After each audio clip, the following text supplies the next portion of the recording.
Here comes the West. All right, starting from left to right, we have the Jazz. They are definitely tanking. They've been taking calls for Jordan Clarkson and other vets. Obviously, John Collins, Walker Kessler, the same names you hear every year. But Danny Ainge is a maniac. He doesn't know how to trade in good faith. I would never make a trade with him. He's a sociopath. He wants everything, including your wife, in a deal to consider it. I would not make an offer with him unless he comes back to earth, because a lot of the draft picks are in Utah, San Antonio, and OKC's hands. There are no more first round picks to go around unless you're trying to get 2031, 2033 kind of trades.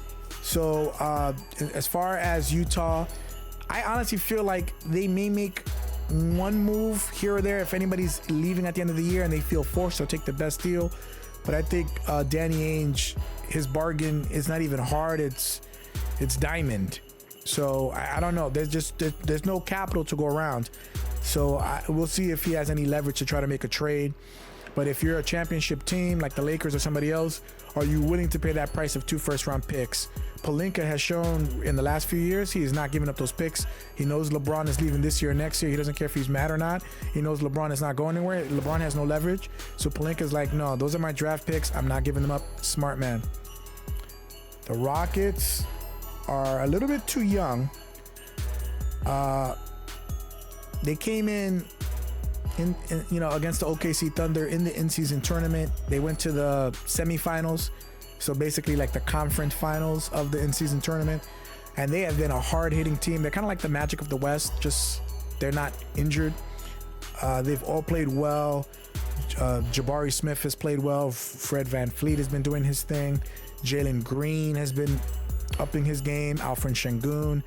Ime has them playing really well, tough, physical. They play like an East Coast team on the West Coast, and they are beating up the West. The West doesn't know what to do with such a physical team in the Western Conference. Ime is an Eastern Conference type guy, but he has them playing really tough physical defense. I see them second round. I think the conference final is probably the best that they're going to do. And that's if everything goes right, because obviously you got Dallas, you got OKC. There's just so many teams, and they're so young. They've never been in that situation. You saw them against OKC before. So they don't have the experience to get past these teams in 4 games. You can win 1 game, maybe you can win 2 games, but you're not beating these teams in 4 teams. So I think their ceiling, I'm going to say, is the conference finals. But even that, I think I'm being very, very nice to them. I think honestly they belong probably down here. We're gonna look at the end of the video. Maybe we'll downgrade them depending on how we think about it. But as of right now, we'll put them as close, but maybe next year. But not even next year. They're so young. It might be 2 years from now. New Orleans is in the gutter. They're looking to trade everybody on this team. They're looking to trade Zion. They are looking to trade Brandon Ingram. They're looking to trade CJ McCollum. The only ones that they're not trading is, I think they said Herb Jones, that young center, I forgot his name, Vichy, Missy, something like that. And then Trey Murphy, is that right? Trey Murphy III? Troy Murphy, Troy or Trey? I don't know, one of those two. Those are the only 3 that they're not trading, but everybody else is on the block, but nobody wants them. Brandon Ingram, are you really going to give him $50 million a deal? I'm not giving him $50 million a deal. Zion is always injured, overweight. He cannot play more than a few games a year. I'm not trading for him. CJ McCollum, he's still playing well, but he can't defend. He's undersized at the 2. Am I giving up anything for him? Like, they just have nothing to move. So, except the players that everybody wants. They want to keep the players everybody wants, and they want to get rid of all the players that nobody wants. So they're just stuck in purgatory, trade-wise, with trade assets. But we'll see how it goes. But yeah, they're not going anywhere. I think they're 2 in like 25 or something. They're the Wizards of the West. The Lakers, every year the same thing. You are a play-in team, as you always are. You've been, since you won that championship and since you listened to LeBron and Anthony Davis say, we want to play with Russell Westbrook, he's our friend, just trade everybody, we won a championship because we're so smart and we think we know everything because we won a championship and we're big name players and blah, blah, blah, blah, blah, blah, blah. And then Clutch pulling the strings, forcing them to trade for Westbrook. Even though you knew Pelinka didn't want to make that move, they traded KCP. They traded Kyle Kuzma, who they're trying to trade back for. Why did you make that trade, bro? Now they've been ignoring LeBron for 2 years. And it's smart for Pelinka, like I said before.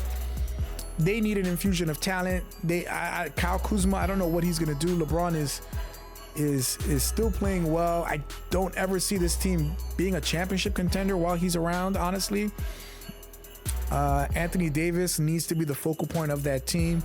And they need to be like 10 deep in the West. You got to be 10 deep. Are they 10 deep? They're depending on a rookie, Dalton Connect, for major minutes. Like, if you need a rookie to give you major minutes, you're not a championship contender. Very rarely you have a Magic Johnson 1980 or somebody like that, a Shaquille O'Neal that comes in and right away they bump you into that echelon. That's happened twice in my lifetime, twice. So Dalton Connect, it's desperation that they're playing him. They would rather probably just develop him, let him play G League games just like everybody else. But the fact that they're giving him major minutes is the canary in the coal mine. That's why the Lakers are not a championship contender. That's why they are a play-in team, and they will continue to be a play-in team until they build a 10-deep roster that is just hitting you in the mouth like the Mavericks and OKC with every player. And get some defenders. You have no defenders. You have Austin Reeves, Dalton Connect, Gabe Vincent. Who else? Vanderbilt doesn't play. The one defender doesn't play. So who do they have? They have nobody to defend. They don't have any elite 3-and-D wings. Getting Kyle Kuzma does not solve that problem. Now you're getting another player that can score but doesn't defend. Like, it doesn't make any sense. Anywho, I'm not ESPN. I'm not gonna talk about the Lakers that much. Minnesota was shocking. I had Minnesota close maybe next year. Nope. They're God. I mean, I'm going to say they're going to figure it out. I'm going to put them in as a playoff team. I know that that's crazy. They're like 11th right now, but they have to figure it out. Even if that means that they have to flip Julius Randle or Gobert, somebody, there's no way you cannot have an ascending face of the league, Anthony Edwards, and continue to muddle. They're going to flip somebody. One of their vets that's not working. I think Naz Reid should be starting over Julius. Julius will make their lives hell. He is the biggest pout in the NBA. He pouts about everything. He has awful body language. He has awful defensive effort. The ball sticks to his hands. It's dribble, dribble, dribble, dribble. And then Anthony dribble, dribble, dribble, dribble. You cannot have two dribblers. Julius, I keep saying the same thing since he was with the Knicks. Grab the shot, shoot it, pass it, and move. He doesn't do that. He just holds the ball. And when you're on a crappy New York team with nobody else, that's fine. When you're on a crappy Detroit Pistons or Washington Wizards, maybe that's a good idea. Trade him to the Wizards. Get Kyle Kuzma, have him come off the bench. Get Valanciunas, have him back up Gobert, something. They need to make moves urgently, but I'm going to think that they're going to make the moves. Connolly is a very smart guy, helped build that Denver Nuggets championship team. He helped build the conference finalists last year. I don't think they're going to take on salary, but they're going to make moves. And I'm going to give them the benefit of the doubt because they went an amazing, I think it was something like 30-5 or something to start the year last year. Some crazy number where they were leading the West for a long time. Most of the team is still there. And Cat was out for 2 months, so they played without Cat and were able to compete. I think it might be addition by subtraction. Trade Julius or Gobert or both for some rotational pieces that play defense and shoot threes and get out of Anthony's way. Surround him, make it 5 out, and then Anthony can have those driving lanes. But I'm going to give them the benefit of the doubt. I'm going to give Conley, Anthony Edwards the benefit of the doubt. Head coach, great head coach. They'll make the playoffs. This is a gamble that I'm saying this, but I cannot believe that they're a play-in team. I can't. Blazers are another tanking team. How many tanking teams do we have? 8 tanking teams already. And they're saying, well, why is the NBA ratings down? I've counted 8 tanking teams. 8. This is unbelievable. Unbelievable. 8 tanking teams. I keep saying the same thing. 8 tank. We've only had 1 championship contender so far. We'll have more obviously before the end, but it's just insane. 8 tanking teams. And it's only Christmas. 8 tanking teams. 8 tanking teams. 7 blown ACLs. 6 something. I can't finish the song. Whatever. You know what I'm talking about. If somebody wants to make a jingle, let me know. I'm gonna ask ChatGPT to make a song about the NBA. Anyway. So the Blazers. Scoot Henderson has been a bust. There's nothing to talk about. I think that young center, I'm not even going to look up his name. He's played well. I think they drafted, I don't know, Shaden Sharp, I think has played okay. I don't think they've had any significant wins this year that I can remember. The Blazers are just in an obscure place of just, they're rudderless. They have no direction. The only thing that they have is Chauncey Billups. He is the one gleaming light in their heaping pile of just. Actually, their logo does look like dog shit. So I'm gonna say that's where their franchise is, and where they are perpetually stuck at this point is dog poo poo. And poor Chauncey Billups has to wade through it. They need a direction. I think they need to fire that GM. They need to kind of clean house. They need to move on and get an identity. What's their identity? Are they an offensive team? Are they a three-pointing team? Are they a defensive team? What are they? Like, it's just absolute gross.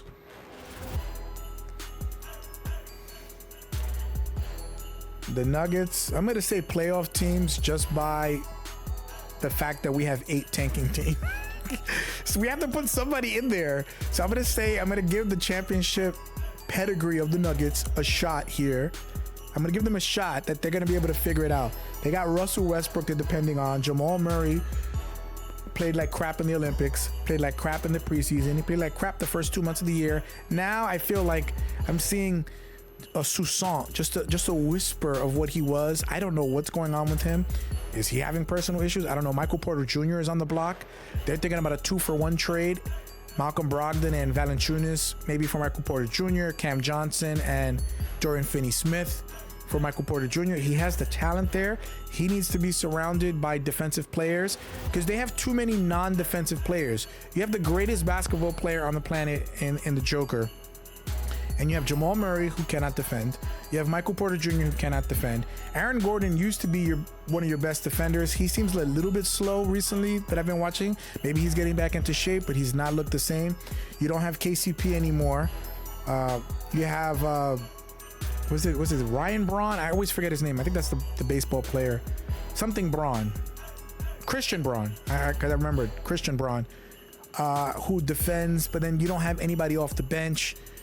This team needs to surround the Joker with 3-and-D guys and shooters. That's it. Just four defenders that can also shoot, and surround them with Joker, please. This guy is a once in a lifetime. Wilt Chamberlain, Michael Jordan, young Shaq, Tim Duncan. He's one of these offensive savants that sees the game, and he's wasting his years. And not only that, you're gonna put him in Denver where barely anybody watches, and then now, come on, man. You need these type of players out in front on TV, so that they can be showcased to fans. And they're not being showcased to fans. Anywho, whatever. I'm begging, please get the Joker some help. Yay! After all this muck, we finally have another championship team. Yay! We have two. We have two. It's looking like it's OKC in Boston. OKC choked in the championship final against the Bucks. If they go against the Boston Celtics, I don't think they'll be ready for prime time. I don't think they'll beat the Celtics. They just seem to choke. They choked last year against the Mavericks. They choked this year against the Bucks, that are just not a really good team. So they didn't have, to be fair, Chet Holmgren. They didn't have their full team. So if they get Chet back, they move Isaiah to the bench. That defense gets even better. Caruso, Hartenstein on your bench, along with your all-NBA type starting lineup. But they're so young. They're the dog that caught the car. What do they do with the car now? They are the hunted now, and they've been playing really well. They show a lot of mettle in regular season games. but you could see it in their eyes when they're in the playoffs or they're in the NBA Cup. They get so nervous. You could see it, and like they're trying to hide it, but you can tell. And what they need to do is they need to lead on Caruso and Hartenstein, vets that have been there. Put them in those.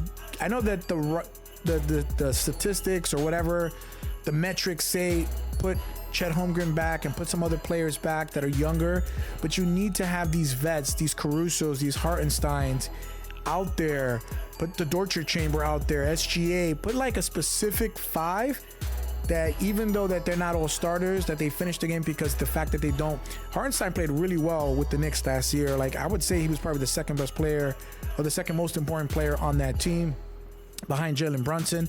He can be that with OKC, but they got to use him. They can't just use him as a backup center that comes in for 14 minutes. You cannot do that because you're wasting your money because you gave him a lot of money. So pay him for the playoffs and the NBA Cup. I know he played a lot in the NBA Cup because he had to because of Chet's injury, but even when Chet comes back, if you have to sit Chet, you sit Chet. But this team is so far the only championship contender with Boston, so we keep it moving. I said this. Where do we have Memphis? We had them in playoffs teams last. I'm looking at the picture right now. October 3rd. I said this, and I struggled because I didn't know where they were going to be, and they are now here. They have been good. They beat the Warriors by 50 points. By 50 points. This team has been shockingly good this year. Again, you're depending on Ja not being stupid on social media, you know, kiss, kiss, bang, bang, you know what I'm talking about. And also staying healthy because he's frail, but he said he's not dunking anymore on purpose. He's not taking risks to get hurt. So he's doing layups, he's doing floaters, which is smart. Derrick Rose didn't do that until it was too late. So I think it's really smart on Ja's part, on his team's part. Do your floaters. You don't need to throw it down. Stay healthy. And of course, Desmond Bane playing really well. Zach Edey has played pretty decently. He's been coming off the bench. He went shoulder to shoulder with Draymond. He didn't back down because Draymond called him a punk on his show. And he went chest to chest, and Draymond went whining to the ref and then whining to Steve Kerr. Draymond is the biggest all bark, no bite. If it's not Rudy Gobert, he's an absolute punk. He talks like he's gonna fight everybody. He ain't gonna fight nobody. He's that dude on the playground that's all talk. The minute you punch him in the nose, he goes crying home to mother. So kudos to Zach Edey for stepping up to that hot air balloon. Anywho, Memphis has been amazing. They have played vicious defense. They have hit their 3. They have been running, and nobody's talking about them. This team is scary. I don't want to face this team in the Western Conference playoff race. This team is legit. They have been there before. They were the number 2 seed before. They seem to be perfectly healthy if they can stay healthy. Because last year, they were the Pelicans of last year with their injuries. They've been healthy this year. If they can stay healthy, this is a team to watch out for. But that's the big if.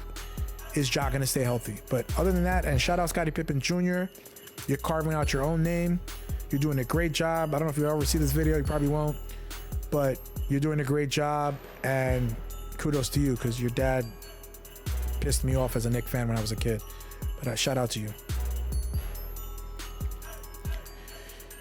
All right, the Mavs. I'm still gonna have them. I'm gonna put them here. I'm gonna put them in the championship contender. They're still there. They haven't moved off. The Knicks are the only ones that dropped out of the championship contender. So we'll put the Mavericks there. And we'll give them the option. We think that they still have a shot against OKC to get there. There's a lot of questions. And Luka's conditioning, Luka's defense. They played better without him. They went, I think, 5-1 without him. I mean, it's a small stretch, but they are able to put more versatile defenders out there. Every team is hunting Luka on every pick and roll, on every switch, and every action. He is getting everybody. He needs to be able to at least be serviceable. Jalen Brunson is not a great defender.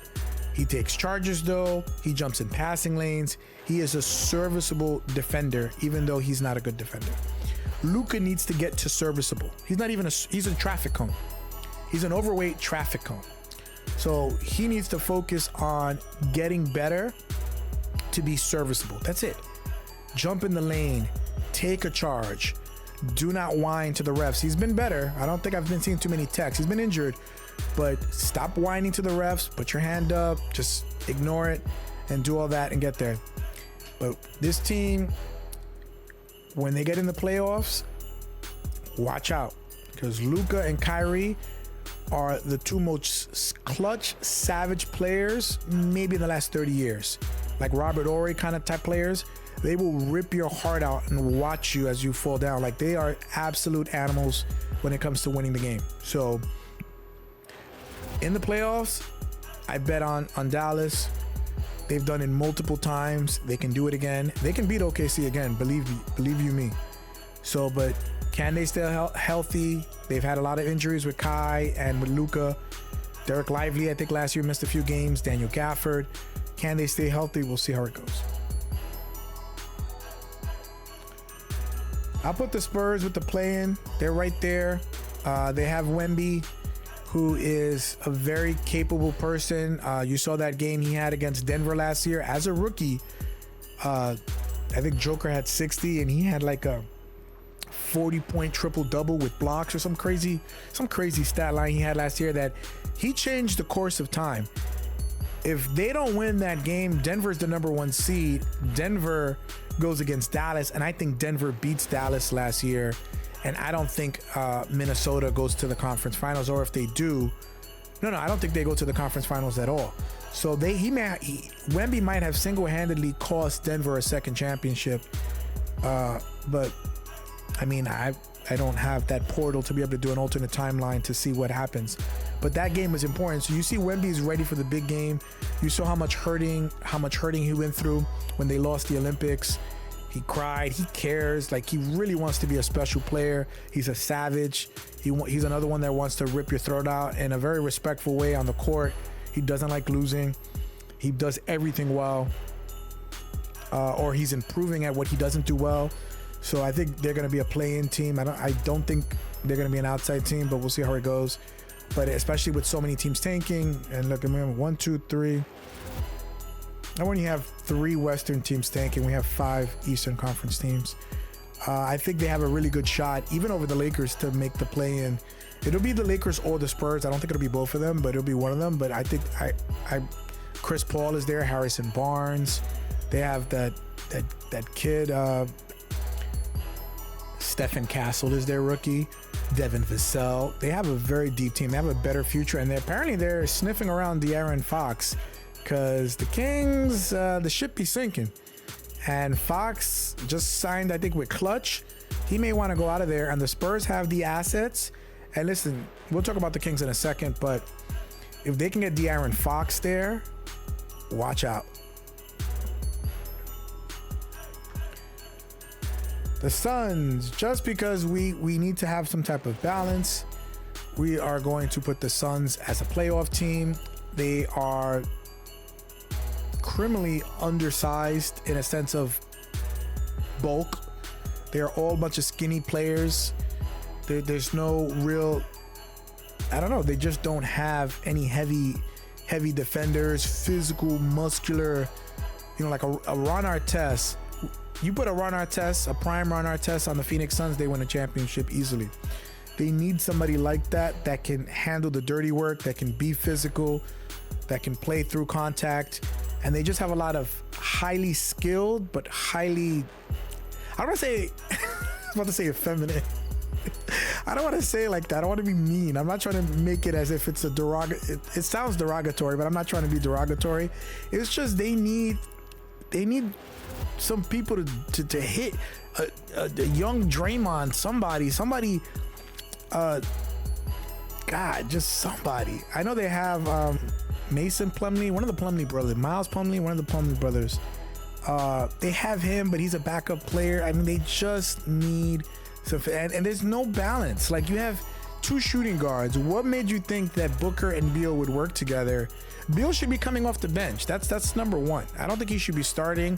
They don't want to devalue his trade value anymore. I get that, but golly, they need an infusion of some really physical 3-and-D players. See if they can make a trade with Orlando, maybe for Isaac. I mean, Isaac is not a physical type player, but he's defensive first and he can block everything. They need more versatility. I think Beal needs to come off the bench or they need to trade him. But no, he has the worst contract in the NBA with a no trade clause. I don't know why they traded for him. But yeah, so we'll see. The Suns ain't gonna go nowhere this year. They got humbled by the T-Wolves last year. They will get humbled by the Rockets this year. Like, they're just not a good team. I don't see them beating almost anybody in the first round. They've not proven it. They started out hot, but again, it's a skill-based team with no intangibles, no one diving for loose balls, no trying to get the rebound by any means necessary. They're not that team, and unfortunately you need that type of player, multiple of those players, in order to compete in the playoffs, and they don't have it. Shout out to the Clippers.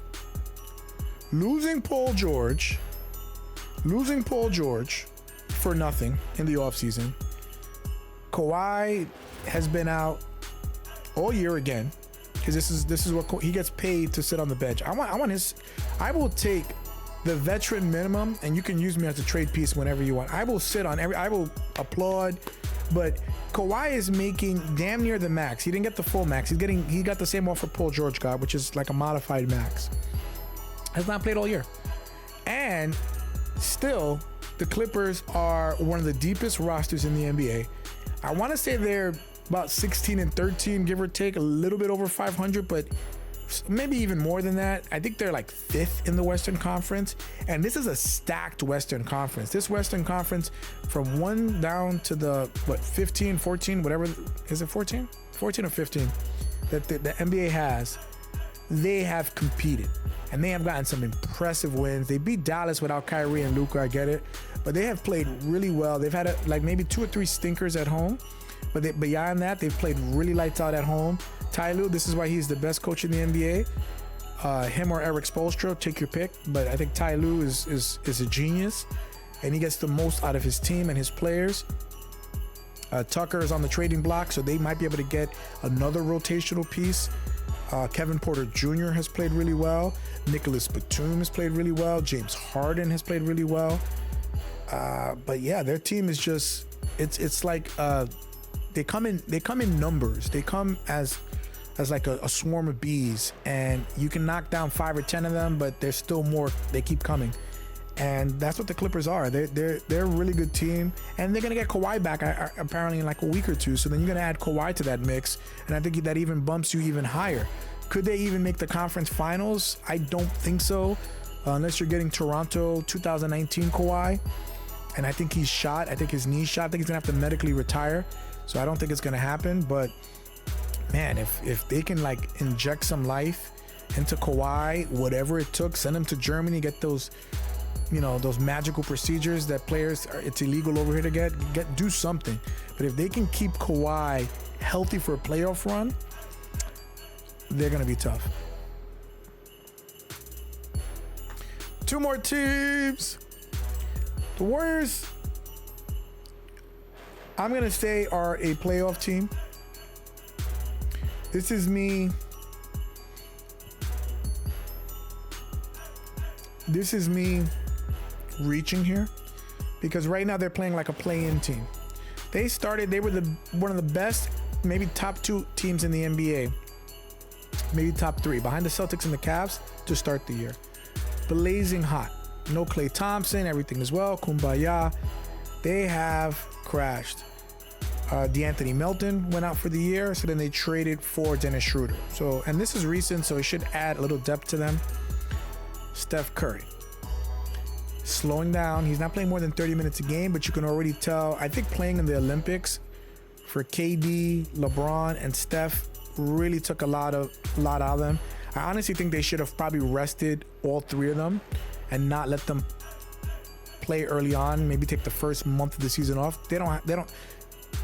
There's too much pride in either of those players to allow that. But you can see Steph is on fumes right now. He had a game in Memphis, the one that we talked about earlier. Did he score? I think he had 2 points. He made no field goals. I think he was 0 for 7. He looked like when Dwayne Wade said that he realized he was going to retire, He played Sacramento, I think he said in the preseason or in one of the games in the regular season, and they were a blur. He couldn't even see De'Aaron Fox and Malik Monk. They were running so fast. He said at that moment, he was like, you know what? I need to retire. This is my last year. He said he couldn't even see them. That's how fast they were going. And I feel like that's what's happening to Steph Curry. Like, just because of the fatigue from the Olympics, I feel that he is so spent. And think about all those years playing all those extra playoff games, the finals runs, year after year after year. He's 35 plus. He is taxed. And without Stephen Curry, there is no Warriors. They have Buddy Hield. Kuminga looks like he's going to get traded because he keeps bumping heads with Steve Kerr. They're like, give Curry the ball. Stop taking contested fadeaway mid-range. They want that analytics, garbage that is threes or layups and dunks. They don't want anything else. And Kuminga's a mid-range player. Occasionally, he shoots threes, he dunks, but occasionally he likes to step on, They don't want that. So they're looking to move Kuminga to potentially get a star. If they can get Kevin Durant or somebody else like that is in that position, they're going to move Kuminga. They're going to move Moody. Podziemski took quite a dive this year.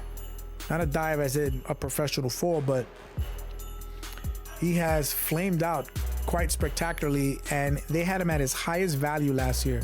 They could have gotten an all-star for him had they traded him in the offseason. They didn't. I don't know why. It's like, I guess I don't know. I think when it's the same thing with fantasy football or anything else. When you have an unknown and they're playing at such a high level that teams are throwing ridiculous offers at you. When teams are throwing ridiculous offers at you, I think you have to consider, especially if you're going. They seem to be stuck. Again, we've talked about them for years. They don't want to completely rebuild after the core retires or gets moved on. But they don't want to give the young guys time to develop. Like, it's like they're trying to have their cake and eat it too. Either you go veterans, you get the older players, you play it through, you use your young chips to get these older players, or you move out your older players, you bring in young talent through the draft and whatnot, the Moody's, give them time to develop and allow it. But they just seem to be stuck. They're trying to do both things at the same time, and it doesn't work like that. You can't invite the wife and the mistress over to Thanksgiving at the same time. It's not going to work. It's not going to work. So the Warriors make a decision. Either trade Kuminga, Moody, and Podziemski for veteran all-star help to get Curry one more championship, or blow it up. Trade Draymond, move him away, get rid of Kyle Anderson, slow-mo, get rid of all these vets. Let Kuminga. You're not going to trade Curry because he's like a legacy player like Kobe, Tim Duncan, Dirk. I get it. But give them time to play. Let them make mistakes. One or the other. Make a choice. It's been like 4 years of this. Make a choice. And perfect. The last team, the most disappointing team. And I'm not even going to say they're going to tank. I'm not even going to say they're going to tank. I'm going to say that they are a play-in team. Let's actually, wait, let me move this over here. Anywho, this is the full screen. So, Sacramento Kings. I am shocked that more people are shocked at what is happening with the Kings. This team they never play defense. They outscore you. That's what they do. With threes, layups, and Sabonis as the hub. They signed DeMar DeRozan. For what reason, I don't know. Because now you have a mid-range player that doesn't fit into your style. He's another non-defender, and he's another non-passer, non-rebounder to your core that I don't think they made the play-in last year. Yeah, they lost, I think, at the last second to the Warriors. And they have been, since they were the number 2 seed, I want to say 2 years ago, maybe 3, they have gotten worse every year since then. Mike Brown is on the hot seat. That's one. 2, De'Aaron Fox is making noise through intermediaries. Is that the right word? He's telling his cousin to go tell the newspaper. Or he's telling his agent, put the word out. he is close to asking for a trade. He is the best player on your team. He is the reason you traded Tyrese Halliburton. He is the you kept him and moved Tyrese Halliburton. Tyrese would have died there. So now you're in a bind. You're in a big pickle. Do you fire Mike Brown? Who do you bring in? Who's gonna make that team a defensive team? That team is built for Mike Brown. You're stuck. There's nothing you can do. You gonna trade Sabonis? I think you should trade DeRozan. He's eligible to be traded, I think, as of 5 days ago. I think you trade DeRozan. I don't know who the hell wants him. Do you trade him for Austin Reeves? That's another non-defender. Who are you going to get for DeMar DeRozan? Trade him to Houston, maybe? I think Houston might be. Get some of their young defenders. Maybe. Maybe Houston can take him off the bench and he comes in. He played with Van Fleet in Toronto, I believe, right? Maybe that. Like, where do you move him? Sabonis. He's been a model citizen. The fans love him. He rebounds and passes. But what are you going to get to improve upon? Like, so they have a lot of questions that they need to answer. Who are we going to be? Are they going to tank? I think there's something like 12 and 19. What are they going to do? What are they going to do? I don't know. The Kings are in such a bad position that I don't know what they can possibly do to rectify the problem. And I feel bad for the Kings in a way, because it's like they're another rudderless team. Don't sign players for the sake of signing them unless you have a plan. Don't put names together like it's a jambalaya in a pot and say, I'm going to put this person with that person, it's going to work out. That isn't how it works. You buy players that fit into your culture. DeRozan is a mid-range veteran player who doesn't defend, who doesn't pass, who doesn't rebound. He doesn't fit in your culture. You didn't need him. So unless the plan was to sign him to flip him for something else, you made a terrible mistake. So let's just say, let's wait for the trade deadline and see what they do. They need to make major changes. It's either going to be DeRozan for a major upgrade, which they're not going to get because he's, 35? He's still productive. He's 35. Or you're going to trade your franchise player, De'Aaron Fox, who you didn't trade for Tyrese Halliburton when you traded Tyrese Halliburton. And this is me looking from the outside in. Imagine a Kings fan. Anywho, diatribe over. I don't know why I picked on the Kings for so long. A lot of these teams could be a lot worse, but let's just go over it really quickly. Let me see if I want to change anything. We only have 3 championship contenders. That's crazy. I mean, I could put the Cavs up here to make it even because it has to be 2 East and 2 West. But I think the Cavs and the Knicks are even enough that I would probably either have to put both of them up there or none of them. So I'm going to say none of them. It's going to be one of these 2 teams. Either the Cavs or the Knicks are going to go up there and be with that. The Knicks drop down, in my opinion, because, again, they've had so many changes and they've been too erratic. The Cavs just have continuity. I think it's empty calories with their wins. I don't see this team ascending to where the Celtics are yet. So they're going to be on this second tier. The Rockets are too young. I actually could drop them a tier, but who's going to go up here? There's nobody I can put up there.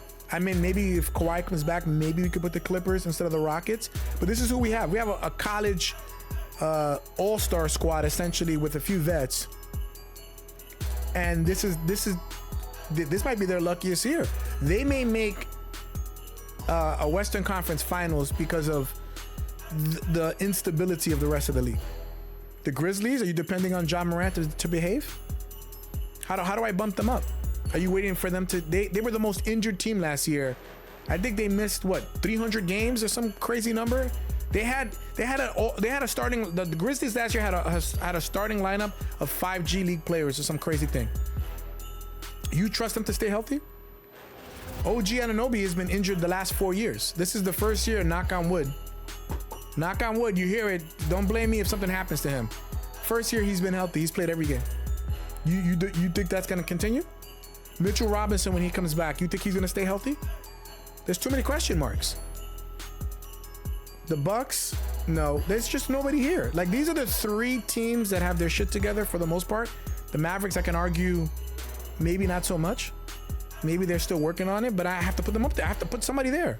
I'm not going to just put Celtics and Thunder and leave it at that. So this is the lot that we're in. It is a hot mess in the NBA. Ratings are down. Interest is waning.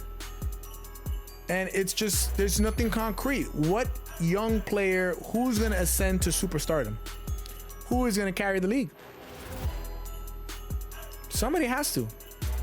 And they've restricted, because of these cap concerns, all the trades. And nobody wants to trade draft picks of 2025 because of the all-star class that's coming in. I think we have to wait till after next year. So that's the state of the NBA. You can see a very frustrated fan. So we'll see how it goes. It is up in the air. I honestly just think that if I had to put $10 down, I'm put them on the Celtics. I feel like they're the closest thing to a sure bet in this league.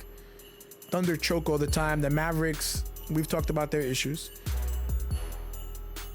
If the Celtics can make 20 to 25 threes in the playoffs per game, they're going to win. And no one's going to beat them. So this is where we are. We will see. We're going to do another one of these. Maybe all-star break. Maybe it might be too soon. Maybe we'll wait after that. But look out for those Christmas games. Thank you guys for watching. I appreciate you guys listening to my rant for how long is it? This video's been going on for 1 hour and 15. Fun for me to edit this. Anywho, it's been fun. This has been a fun year. We've enjoyed the little positive things of the Knicks moving forward. But anywho, we'll see what happens in the playoffs. We'll see what happens with everybody else. Enjoy your new year. Enjoy your holidays with your family. And I will see you on the next one.